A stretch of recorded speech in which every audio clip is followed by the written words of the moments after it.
At the end of my last video, I arrived in Nelson. After 6 weeks of battling the roaring 40s, at sea and at anchor, I was now ready to relax for a while. The Nelson region, Tasman Bay and Golden Bay have probably the best weather in New Zealand. You're protected by mountains on 3 sides, so it's really very sheltered.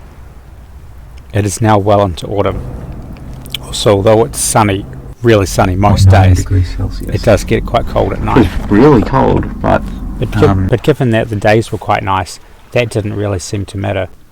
There was still plenty of good cruising.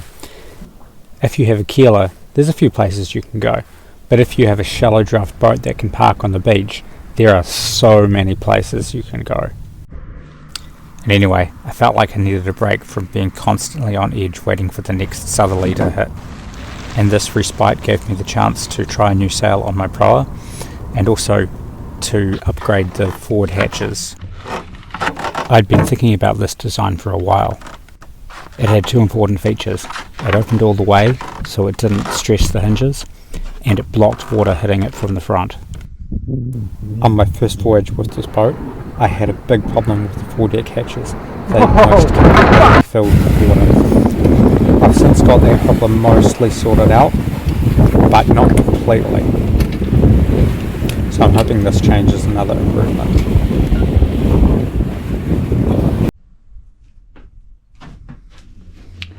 Not actually sure when this water got in there. I think it must have been because I did the bow this out in Littleton, and then I had pretty mild conditions into Wellington, but so I just tasted the water, not very salty. So it must have actually leaked out of a water tank that was in here. This is the hinges I had on it before. They were plastic and only allowed it to open to vertical. They felt a bit flimsy, and also the pins would slowly wriggle their way out and have to bang them back in. One time I discovered the pin had slipped entirely out. This hinge, the pin tool had just fallen out. It was lying there. Miraculously it hadn't gone overboard. But I want my money back. Losing a hatch would be a major catastrophe. If the new design worked, I would be glad to get rid of these. I had looked for a commercially available hinge, as those previous ones were, but there was just nothing that was really suitable for my boat. So I'll just have to make something again. So I had some aluminium bar that was going to become the sides of the hinge, and it's just a matter of drilling it really accurately. I knew that the watertightness of this design depended on everything fitting closely, so I drew some full-scale plans that I could take measurements directly off and make sure everything was correct. This piece of wood will be the front of the hinge and it will deflect water.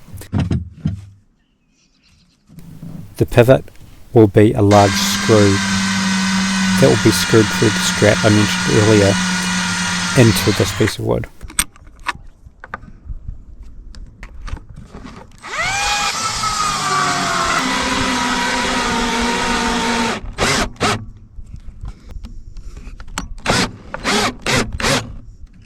The other end of the strap is just going to be screwed onto the sides of the hatch through the hole which I carefully marked, and then there's one of those on each side.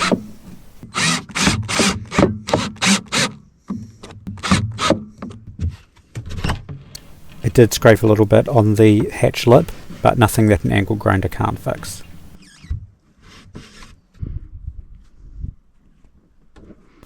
However, first I needed to actually attach it so that it stayed in one place. I knew that the wood I was removing was actually needed. My plan was to screw it up from the bottom below the deck, because then there'll be no unsightly screws or any water problems coming from the top.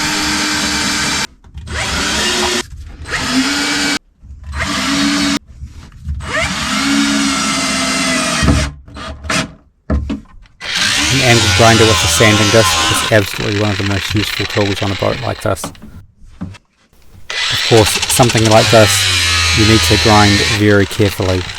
I've had quite a lot of practice at that by now.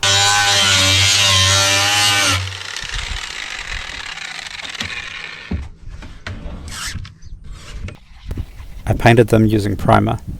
I didn't have time to do a full paint job, and anyway, I knew it would turn out much better if I just waited until whenever I got around to touching up all the rest of the boat.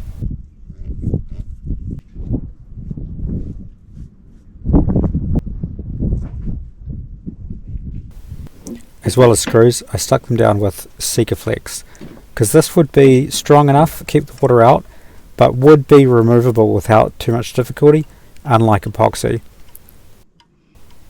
I had future plans to remove the daggerboard well and maybe shift these hatches back a bit further, so it would be good to make it removable.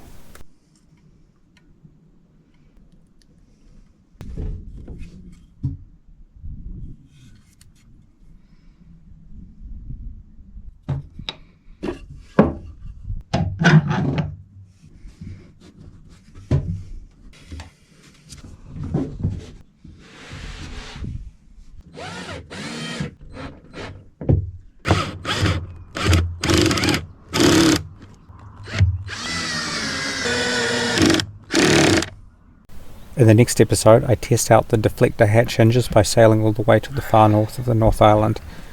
But while I was in the South Island, my brother joined me and we visited our uncle and cousin who live in the area.